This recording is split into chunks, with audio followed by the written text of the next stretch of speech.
Bishop, l'église ne se détruit pas souvent ici. L'église locale se détruit lorsque les gens rentrent chez eux et parlent avec leur maman, leurs frères, leur père. C'est par là que ça se détruit. Lorsqu'il y a dans l'assemblée locale des gens qui prennent les affaires de l'église et les amènent à être traités en famille et en privé, ils vont revenir avec leur système familial, tenter de venir l'installer dans l'église. C'est parmi les réalités qu'on a à l'église. C'est pour ça qu'il faut faire attention avec des bergers spécialisés à aller dans les maisons alors qu'ils doivent laisser les brebis venir à l'église. Les brebis suivent le berger. Ce n'est pas au berger à passer tout le temps dans les églises pour qu'il se sente, dans les maisons pour qu'il se sente berger. C'est pour ça que la Bible dit: mets rarement ton pied dans la maison de ton frère. Souvent quand vous allez dans les maisons des gens, les 2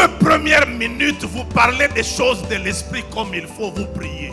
Mais quand le temps commence à passer, ça devient Barcelone, ça devient Ronaldinho, ça devient, et puis ça va devenir le pasteur.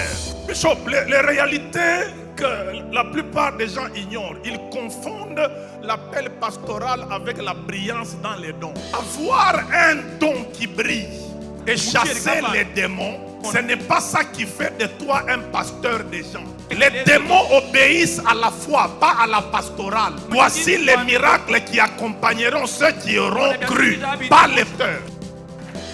Maintenant, il y a des gens avec un petit charisme de chasser quelques démons. Et ils ont l'impression que ce charisme-là, c'est l'établissement pastoral. Erreur! Et j'aimerais même vous dire, les bonnes prédications ne font pas les bons pasteurs. La vie pastorale ne se limite pas à des bonnes prédications à la chair. La vie pastorale, c'est le cœur de Dieu pour garder le troupeau de Dieu.